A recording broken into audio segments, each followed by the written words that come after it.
Hello, everybody, and welcome to the 12th episode of Green Thumbs and Good Vibes, your podcast all about growing and cultivating fruits and vegetables and the sustainable lifestyle that comes along with it. As always, we are your hosts, Colin and Mitchell.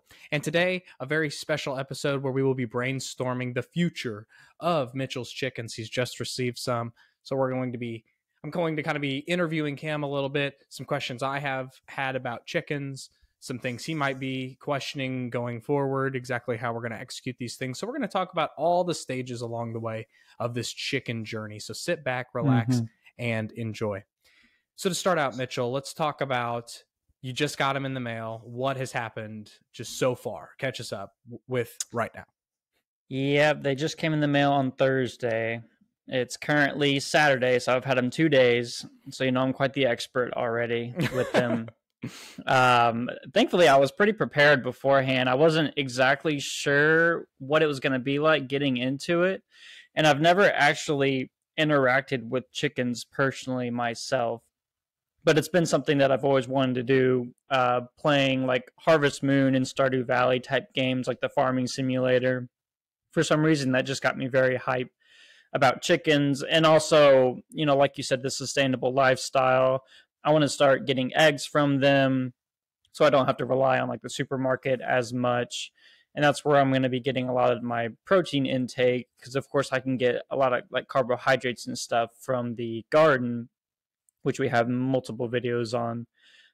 But so far, it's gone very well. Probably the most stressful part is just keeping my cats away from the chickens.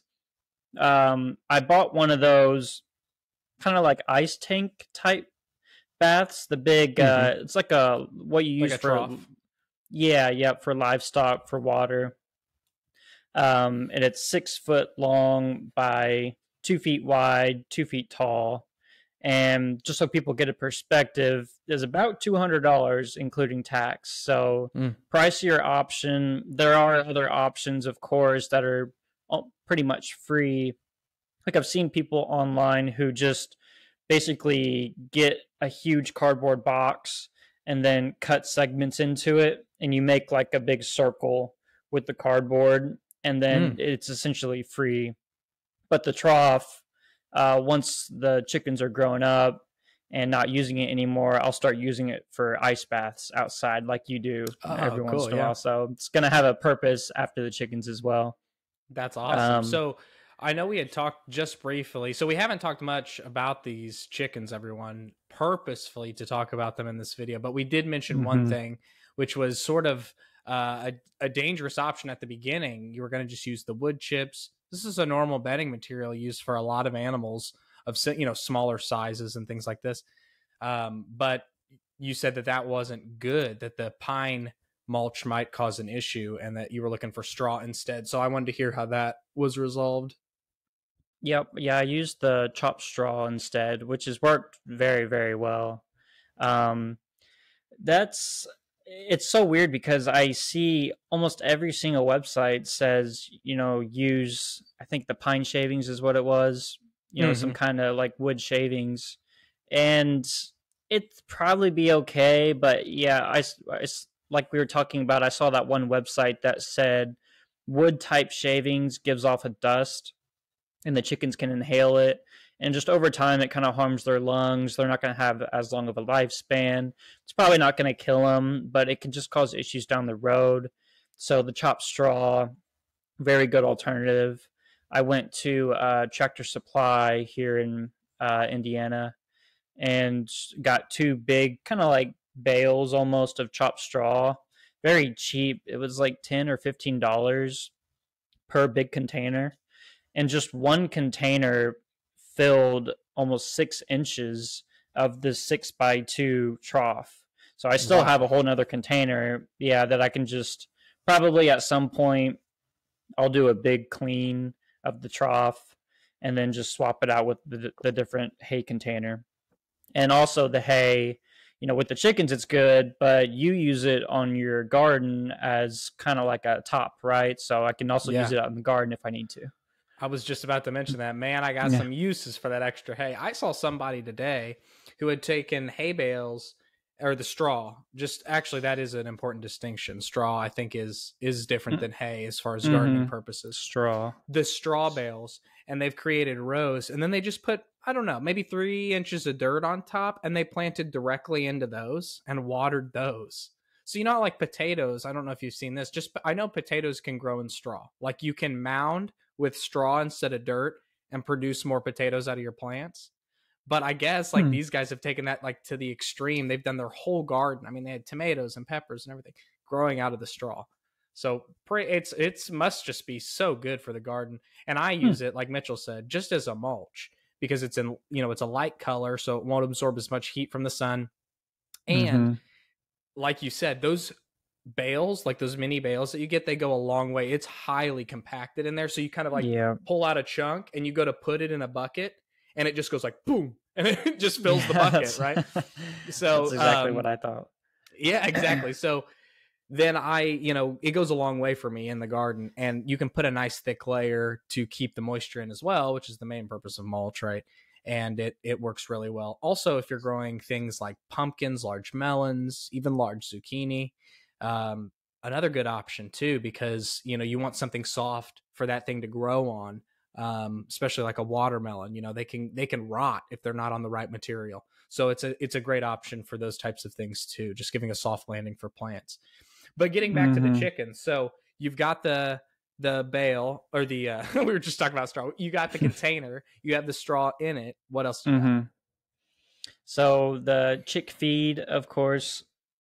So there's different. You don't just want to go out and buy chicken feed. Mm-hmm. Basically, I think chicken feed it's kind of like the size is what determines if it's for chicks or if it's for chickens. The chick feed is a lot smaller because obviously they have really small beaks and they don't have teeth, so they just need to be able to kind of just eat it and swallow it. And also, the chick feed has probiotics in it, so it helps their like digestion, their immune system start to get ramped up and get better. Besides the feed, you got to have water. And from the website that I bought it at, which is called Cackle Hatchery, and I would recommend them if you're just going to have backyard chickens, because I looked at a few different websites and every single one required you to buy 20 or more chicks or else it wouldn't let you order at all. But this website here, it said, I'm looking at it right now and it says a 3 chick minimum. So perfect for your backyard. When I bought 6, they added on $20 for like a small purchase fee, but really not too bad. I mean, I can't be buying 20 chickens for my backyard. My city only allows 6. So, and then from the website, when I bought the chickens, it was really nice because uh, you know how when like you check out on Amazon, it says, since you're buying this, you might also like this stuff. And Mm-hmm. it had the feeder where you put the food into it. I think it's like a 1 quart feeder. And then it also had a 1 quart water container. And the water container can actually be an issue for people because you don't want something too deep or else Mm-hmm. the chicks can actually drown. I mean, they're not very smart, especially when Right. they're young. Chickens aren't very smart to begin with, especially when they're young. So the core, it's the container is very small. No chance of drowning. I just change it out once a day. The chickens kick straw into it almost immediately every time I put it in there. They'll Mm. poop in it. You want to make sure it's very clean. So besides the feeders, I have a thermometer in there, which I just put basically right where the heat lamp is shining onto the straw, like the hottest part. And when you first get the chicks, you want it to be about 95 to 99.5 Fahrenheit. Any too hot, and the chicks will start to overheat. Too cold, the chicks can't produce much heat themselves because they're just so small, and then Mm-hmm. they'll pass away from being too cold. So the thermometer is very important. And just on that point as well, as the chicks get older, they don't require as much heat. So about every week or two, you want to raise your heat lamp just a couple inches, and then you want the temperature to be about 5 degrees or so cooler, every week or every 2 weeks, until eventually, when they're 6 to 8 weeks old, you probably don't need the heater anymore. And Gotcha. then lastly, the only other thing in the container right now, let's see what it's called. On the website, it's called a roost boost. So it's just kind of something for the chicks to almost play with. It's two sides, and then it has two little roost bars on the bottom and one roost bar at the top. So, but it's for them to play on, but also it is important for your chicks to have something to where they can start getting the hang of roosting. So they'll just kind of sit on those little bars. They're basically on the ground at this point, but they can start, strengthening their legs, learning how to roost, and it just gives them something to do. Besides that, I want to look up just kind of like fun toys, basically, that I can throw in there, like sticks and things like that, rocks, just other things to kind of keep them entertained. But really not too bad. So I did see maybe a solution for the water thing to keep it a little cleaner, but you have to wait for the chicks to be a certain height. So it's just raising it, like putting it on like a small piece of wood or a small brick or something like that, just so that they can just reach it with their heads. But if they kick, they'd have to kick things pretty high to get in it, and it's too high for them to poop right into it, unless they jumped up. That's a good idea. So maybe try that. I don't know how small your chicks are, but that might be a good solution for that. Yeah, they're just like, I don't know, 6 inches at the most, 5 inches. So they can't really jump. Yeah, you could probably do it where they could just make sure that they can reach their heads in there, right? You'd have to watch them after you implement it. Cool. Yeah, that's a really good idea. Because right now it's just basically level with the hay. But it's really cute when they on the hay. Yeah, when they drink the water, they'll like stick their beak in there, and then they'll like lift their heads up, I guess, to let it like go down their throat. It's super cute to watch them drink. That's cute. Okay, cool. So talked about the early stages. So how long are they staying in the indoor setup? So this is probably a good distinction to make. So you don't have any chickens right now. This is probably going to be different. Like if you're introducing, a few new chicks into a larger, established system. But no, this is you establishing the system. So how long are they staying inside before they're going out into like the pen and run setup? Yeah, 6 weeks is pretty much what I read online, is when they're big enough to move into like an outdoor, well, the coop will kind of still be indoors technically, but like the run and everything, and outdoors. And once they're a couple weeks old, I read maybe 4 weeks old or so, you can start taking them outside for just an hour or two at a time to kind of get them accustomed to the outdoors, but you don't want to leave them out there or anything. And that makes sense. Once they're starting to grow, once they're a couple weeks old, they start to get their actual feathers. Because when they're born, I don't know what the name of it is, but chicks, they just have those little fluffy yellow feathers, which aren't really feathers. It's almost like hair in a way. And then you'll see them start to develop actual chicken feathers. So mine are probably only 5 days old, less than a week. I can already see real feathers starting to grow on their wings. Oh, cool. So we should talk about what type you got. I don't think we mentioned that yet. So what type of chickens did you get, and why did you choose that type? Yeah, I chose the Buff Orpington type breed, and I did quite a bit of research. Basically, this is one of the best breeds for a backyard garden. I have neighbors. I don't want to be the annoying neighbor that everybody hates because they hear chickens all day long. So they're one of the most quiet breeds out there. And they're also one of the most friendly breeds. So you can just go out there, pick them up. They love it. They want to be around people. They have no issues. Different breeds. Some of them are more skittish towards people. Some can be, a little aggressive as a chicken can be to people. So doing my research, that seemed like the best. And they also get really like pretty big for a chicken, Buff Orpingtons. So because of that, the eggs are going to be a decent size as well. Awesome. Okay, so let's talk about, we covered like the beginning of life. So what is your setup like on your property? Where are you going to put it? Why? Of the coop. So where are you going to set that up? Yeah, it's still a work in progress right now. But I have a pretty large like shed barn type thing in the backyard, and it actually already has a little section at the bottom cut out where a previous owner had a dog back there, and he had a little, what's it called? What's the door called for chickens?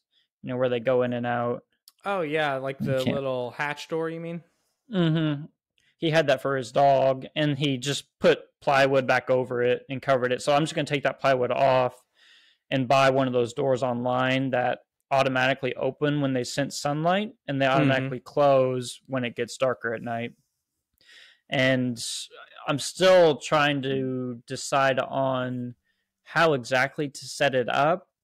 There's plenty of room back there. I think chickens need, don't quote me on this, but I think 6 square feet per chicken. So you don't need a whole lot of room.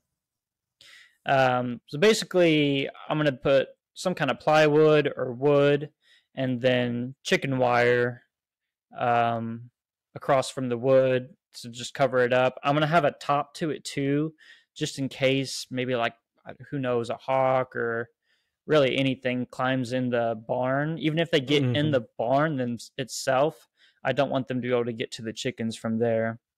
And you also don't want any drafts in your coop, especially during the winter. You want the coop to, basically all the chickens to be able to huddle and keep their heat at night, especially in the winter. And then once the chickens, the coop's in the barn, they go through that little door, and then on the side of the barn, I'm going to build the run. So more, chicken wire, probably something with a bit of structure to it, so it doesn't just fall over if an animal climbs it or a strong wind or something. And the whole side of the barn, which it's probably close to 30 feet almost, I'm going to have for the run. So they're going to have plenty of room there to run around in. Unfortunately, the only issue is I have a blueberry plant right next to the barn. So I'm trying to decide if I should move it or chickens are going to have a free snack every year. Yeah. Well, people just destroy, do have like some trees and stuff in their run. So you should probably just build a little protective ring of chicken wire around it, That's so a good they can't idea, get to it, and then just leave it in there because they'll fertilize it really nice. Yeah, I would love having them around. Let's talk about the coop in the barn. So you're gonna set up, like, you walk into the barn, you'll have a little sectioned off. Are you gonna make then, like, out of that section, are you gonna make a little door in there so you can get in? A little door in there as well, yeah. Right.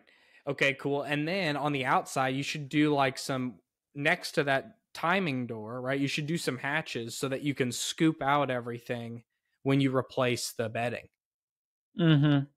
So like some little hatch doors or something. Just to be able to pull it out. Yeah. It would be even better. Yeah, if you like had a piece of something as the floor, that you could just pull out and dump and then put back in. Yeah, the whole bottom of the coop, it's gonna be, I think it's called like heavy duty animal mats, basically. So I know what you're talking about. I think, yeah, those like black mats, basically, that you probably see it at the horse farm. We have them in every stall. Yeah, every single stall. We have a bunch of extras. I wish I could give you some. I'll mail one over. Yeah, I know. But yeah, if I could find a way to pull it out, the way I'm gonna do the bedding, I think it's called like deep bedding, deep coop bedding. So basically, I shouldn't have to completely change it out too often. Right. I think just you keep adding, and it composts down. Yeah, and I'll take some out at some point, and that will be fantastic for the garden too. Oh yeah, with all the chicken droppings and everything in it. But I think every 6 months at the soonest, but maybe even just once a year is when I'll have to really do a deep clean. But also, weekly or so, I'll go in there and scoop out just whatever's on top. If it's looking messy, clean it up a little bit. But yeah, deep cleans won't be too often.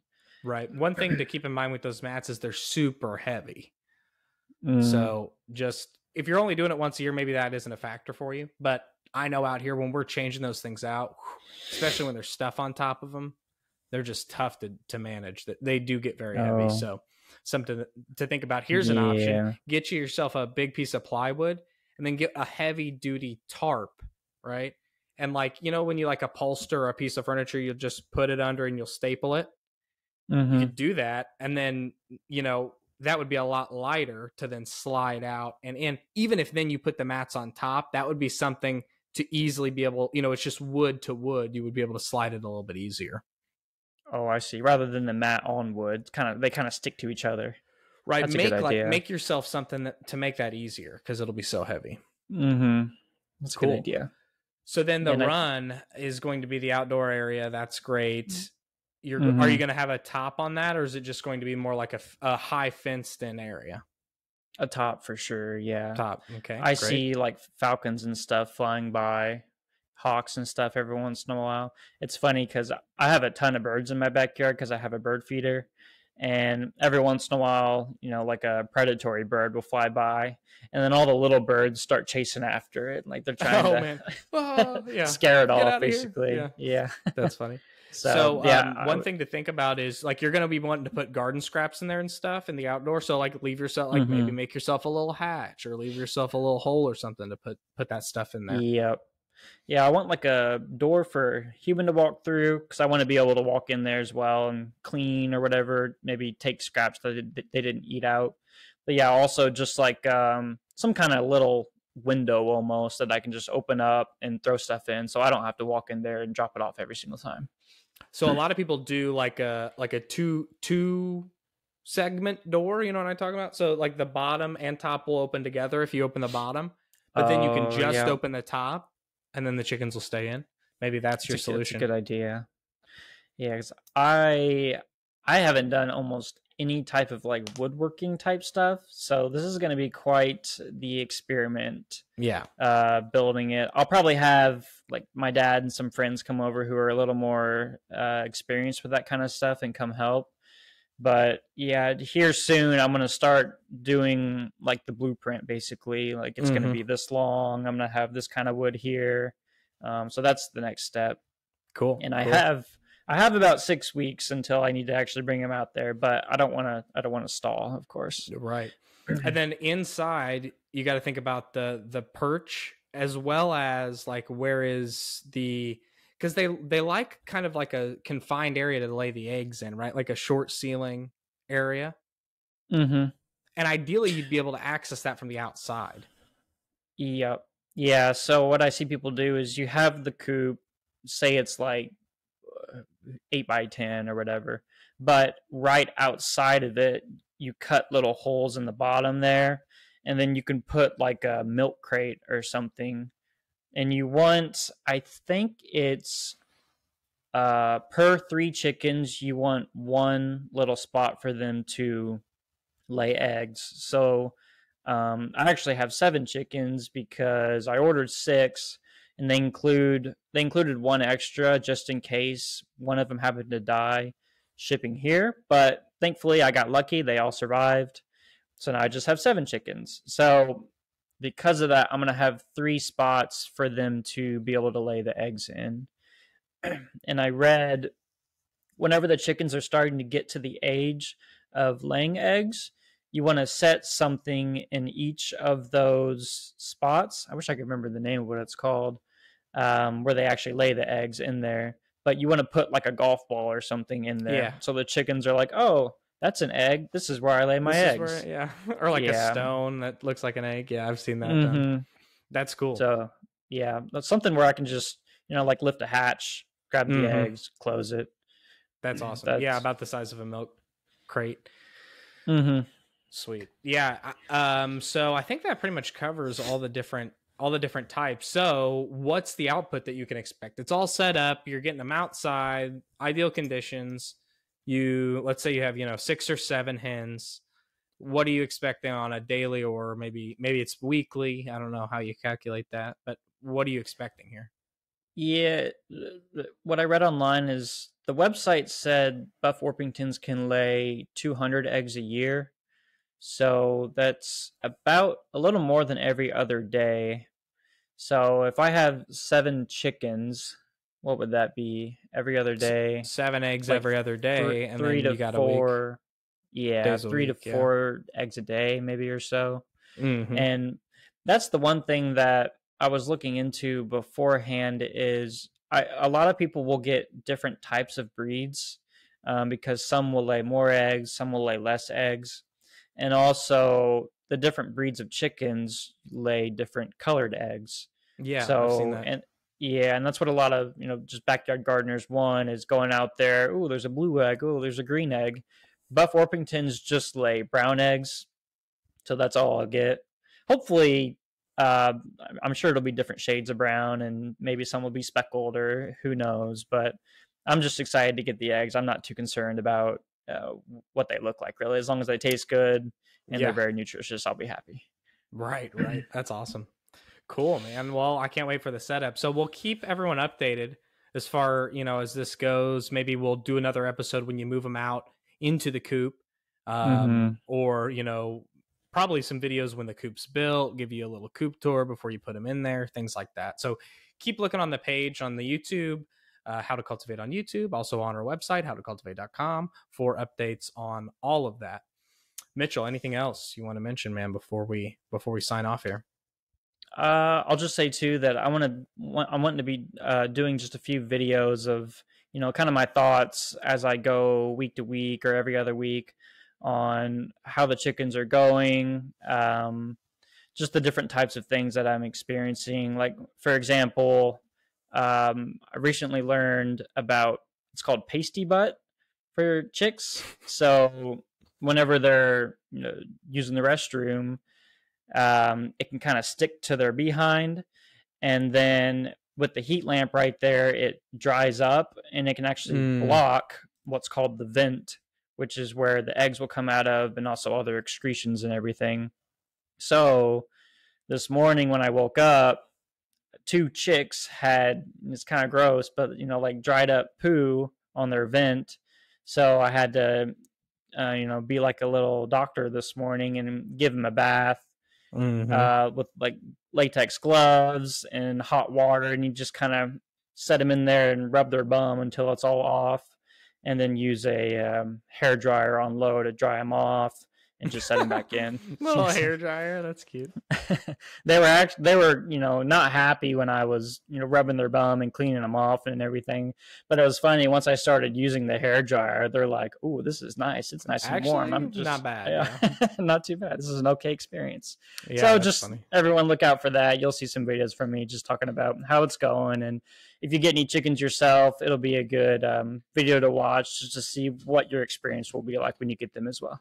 Awesome. All right, man. Appreciate it, everyone. We appreciate you checking it out. Check out more podcasts to come, more videos to come, and we hope you enjoyed. We'll see you next time. Thank you.